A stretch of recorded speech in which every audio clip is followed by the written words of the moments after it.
Shalom, selamat bahagia dan salam dahsyat selalu sahabat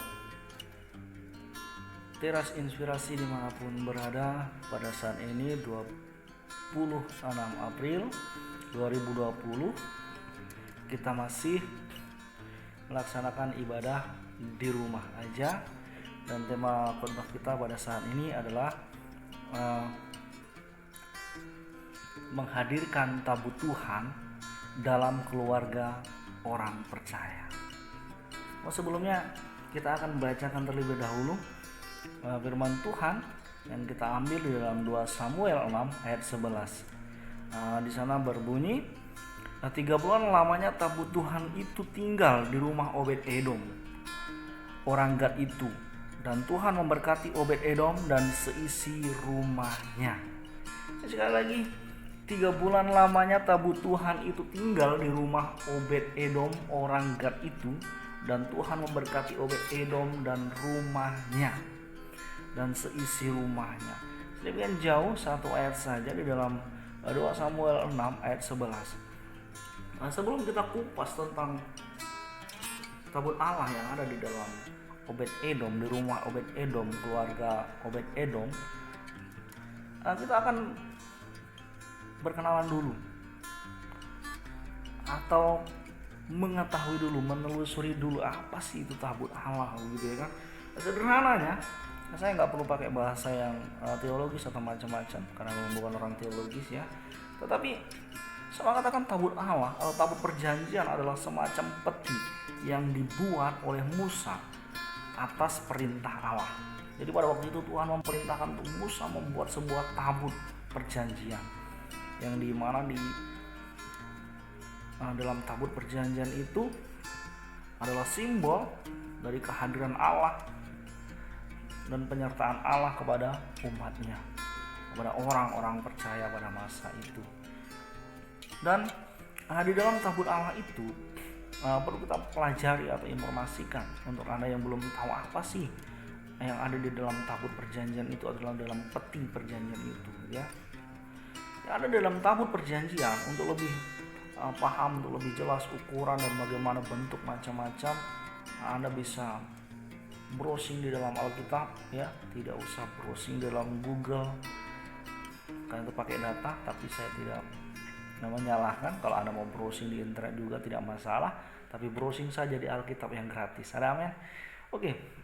Tabut Allah di dalamnya itu berisi 2 loh batu yang berisi tentang firman Allah, ke-10 hukum Tuhan, ke-10 hukum Taurat. Itu adalah isinya, dan juga tongkat Harun yang bertunas. Tongkat Harun itu bertunas begitu ya. Tongkat yang dibawa Harun itu mati, tongkat namanya tongkat dan bertunas, itu dasarnya. Tapi kita nggak akan kupas itu. Yang jelas ini informasi dan juga pembelajaran, edukasi supaya kita lebih paham bahwa di dalam tabut Allah, tabut perjanjian atau disebut tabut Tuhan juga, ini apa sih isinya, yaitu 2 loh batu berisi tentang firman Tuhan, yaitu ke-10 hukum Tuhan, dan juga 1 tongkat Harun yang bertunas. Ini informasi sedikit.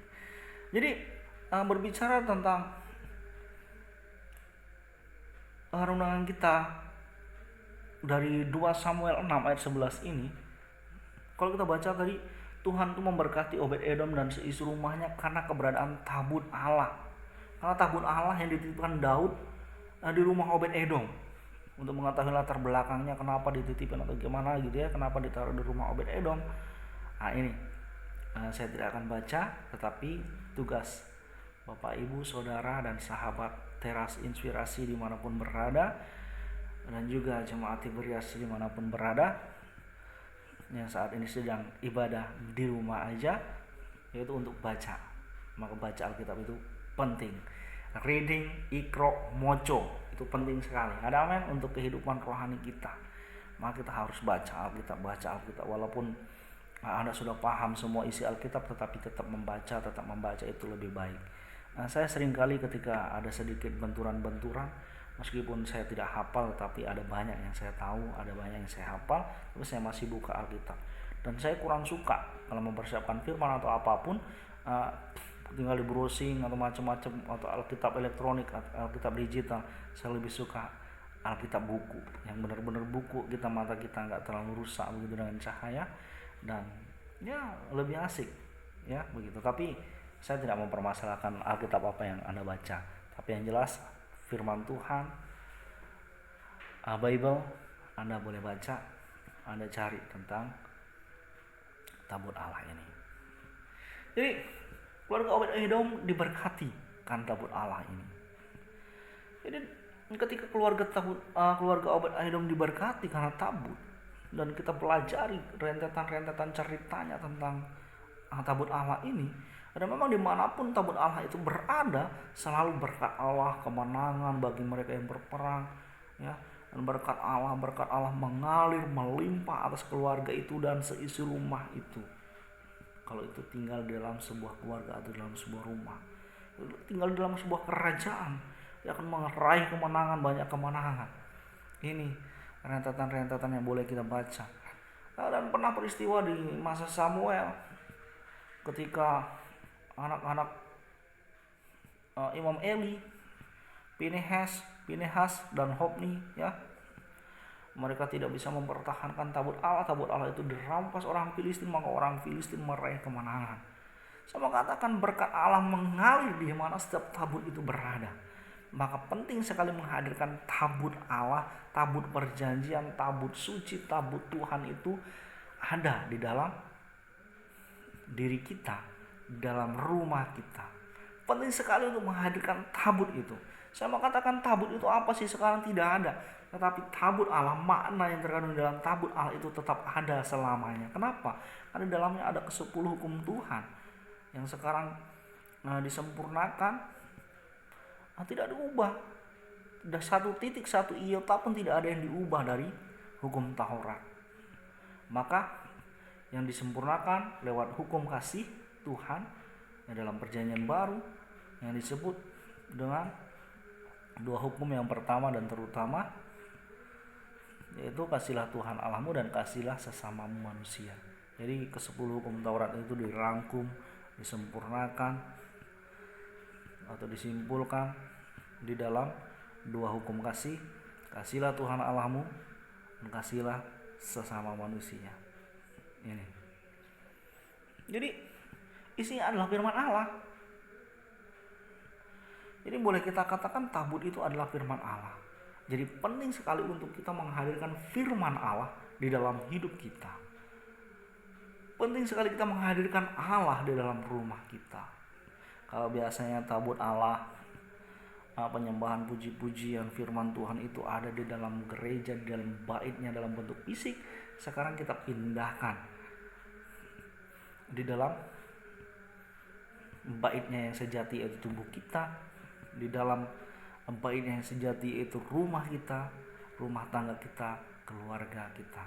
Maka Bapak Ibu Saudara yang kekasih Tuhan, di tengah-tengah merebaknya virus Corona atau COVID-19 ini, penting sekali untuk kita tetap di rumah aja, ibadah di rumah aja, mengikuti instruksi pemerintah, dan sekaligus dukungan kita dan empati kita terhadap musibah kemanusiaan, terhadap kemanusiaan, kepedulian kita. Kalau kita peduli, ya kita turuti program pemerintah yang kebetulan disetujui oleh tokoh-tokoh agama dan perwakilan agama, 5 agama bahkan 6 mungkin ya, tapi artinya disetujui oleh tokoh-tokoh agama yang mewakili di lembaga negara di pemerintahan, yaitu seperti misalnya MUI, PGI, ya, terus PHDI, Walubi, ya, dan satu perwakilan gereja Katolik itu saya lupa apa namanya begitu ya, karena PPKN-nya lama nggak buka-buka begitu ya. Tapi yang jelas dari semua agama itu mereka menyetujui untuk sepakat mendukung program pemerintah, sepakat untuk peduli terhadap masalah kemanusiaan wabah dunia yaitu COVID-19 dengan cara melawan COVID-19 ini di rumah aja, ibadah di rumah aja, semua agama di rumah aja. Maka saya mengajak umat Kristen, jemaat Tiberias, jemaat dimanapun Anda bergereja di seluruh Indonesia, bahkan seluruh dunia, saya mau katakan khususnya yang ada di Indonesia, ya kita ikuti program pemerintah untuk melawan COVID-19 dan juga mendukung kemanusiaan, musibah yang terjadi di dunia, yaitu musibah corona ini kita lawan agar segera berakhir dengan cara ibadah di rumah aja.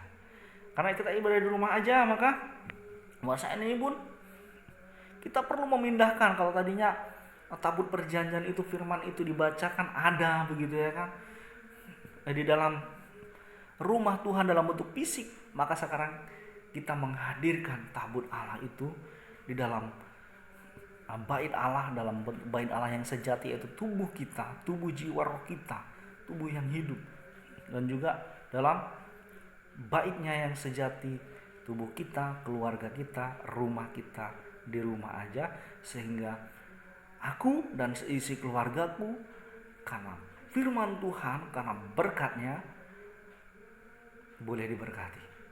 Maka aku dan kamu yang ibadah di rumah aja boleh diberkati Tuhan, boleh mendapat kelimpahan berkat-berkat Tuhan dan keselamatan.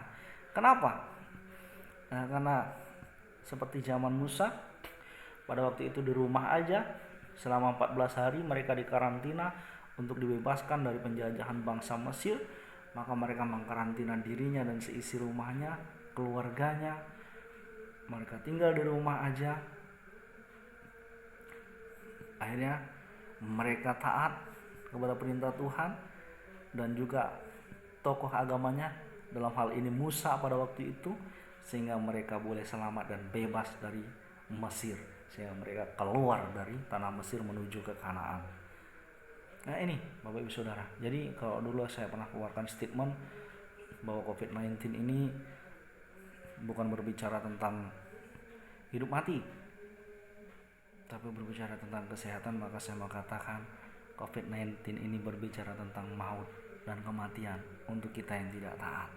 Tapi ketika kita taat pada pemerintah, tokoh agama dan Tuhan, maka kita boleh diselamatkan.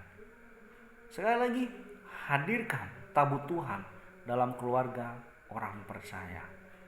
Hadirkan tabut Tuhan di rumah aja, maka rumahmu akan diberkati.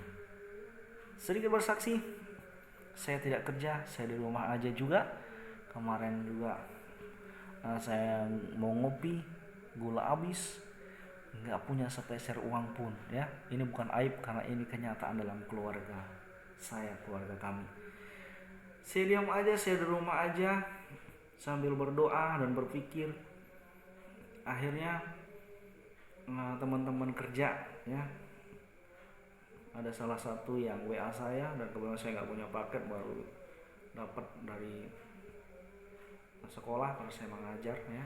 Dari sekolah pada waktu itu ada jatah paket, saya buka, ternyata ada sembako yang sebenarnya dibagikan kepada siswa, tetapi saya juga dikasih begitu ya.